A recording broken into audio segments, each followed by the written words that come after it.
So it was difficult because I had 4 children, had no money, and we had the idea, but I suppose like any other business, the money's the most difficult and important thing to garner. So we made up a story about needing £10,000 to put a kitchen into the house, and we used that money to start the business. and that's how we started. So I guess that's the biggest risk. Also, I was working on a night duty social work team. So I deliberately went on that team during the day to start out on the business. So that's the second thing, how do you get wages when you start a business? So I was lucky in that respect. Well, I was working a lot of hours, so it's very tiring, but you just have to sacrifice that if you want to get somewhere. Yeah, strangely enough, everybody used to say, did you think it would get this big? And I always used to say when I was feeling a bit arrogant and teenagers, sort of, you know. But I did always assume that we could roll it out like any other business if we could get some purchase. We started in the Midlands, and then we met people in Manchester and different places, and we gradually rolled it out around the country.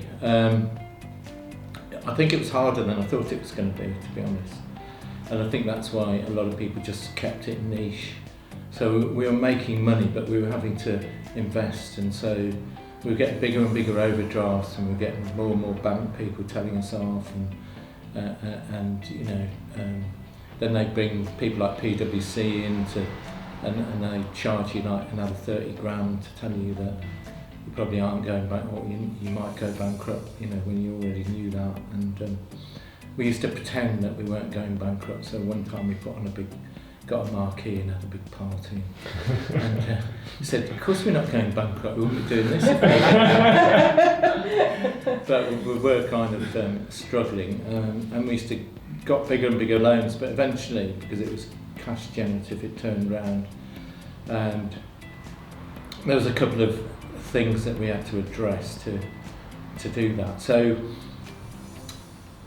yeah, I always kind of knew it was going to be big, but then you have to concentrate on the details at the same time. So you have to hold that big vision in your mind's eye as well as the details of the day-to-day. And I think that's something that not everybody can do. So some people get consumed by the details, or they too airy-fairy about the big picture. So I think that was the secret of our success. Yeah.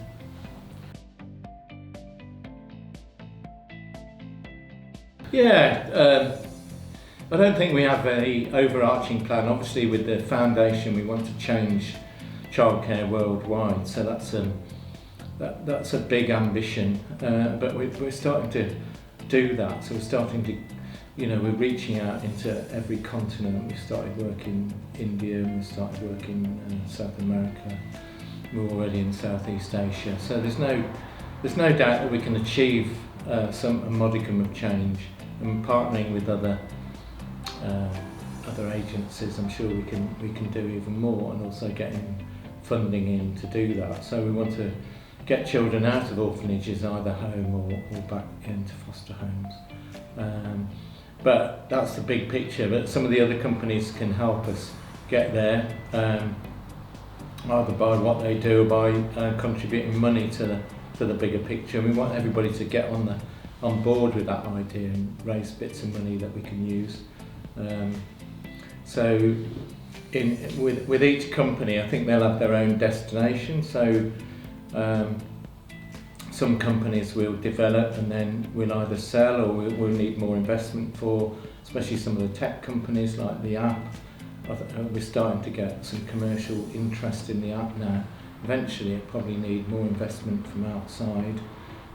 Whereas the other companies, the Answer Group, we want to change the way fostering is delivered once again in the UK. So we want to empower local authorities to do more fostering in-house.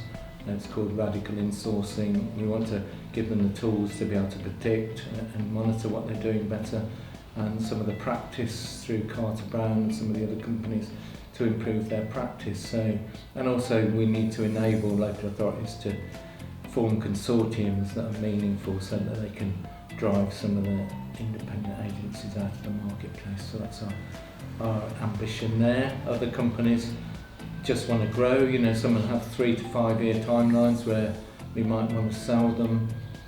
So I think each one is have like a portfolio effect.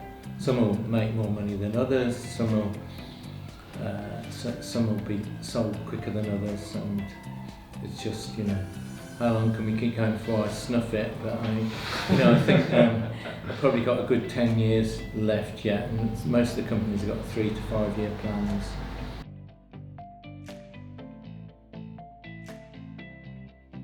This year we spent a lot of time putting infrastructure in, so increasing the finance department, creating a human HR people, we call it the people team now, so getting them in place, and that's taken quite a lot of time.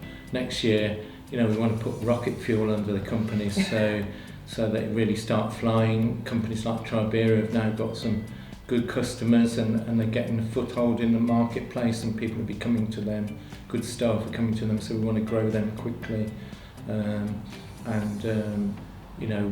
We've bought a company in Norway, Agility Fleet. There's lots of opportunities in the car market and also with their training company. So I think we're going to be looking for quick growth. Yeah, I think it's a difficult one. I think we have to be more flexible, and people are. I think we've learned from the tech team we've got downstairs. Some of them live in Cornwall, they live all over the place. They can't be here 5 days a week. So we have to recognise that there's different working patterns coming on. But I'm a bit old-fashioned in terms of I like people to be in the office at some part of the week and actually talking. Because that talking's working, that's when face-to-face they'll learn, you'll learn, you pick up things. Well, they're looking at mental health in the workplace, so they want to train companies how to, not just mental health first aid, but how to actually handle people when they have problems, how to create a culture so people can hold their hand up and say, I've had a problem, I've got a problem. People hide it most of the time. There's a great sense of shame around mental health. Personally, I had a lot to do in my personal life with mental health. One of my children has had huge mental health problems for the last 20 years. And to start with, I didn't like to tell anybody. I felt shame. I felt that it reflected badly on myself. But by talking about it, it becomes easier, and actually it's easier to talk about it now. And so I know people don't want to be open about it. And there are dangers, so, we need to know that a people team are not going to punish people for having some sort of mental health issues. But then, there's a whole range, isn't there, from stress to severe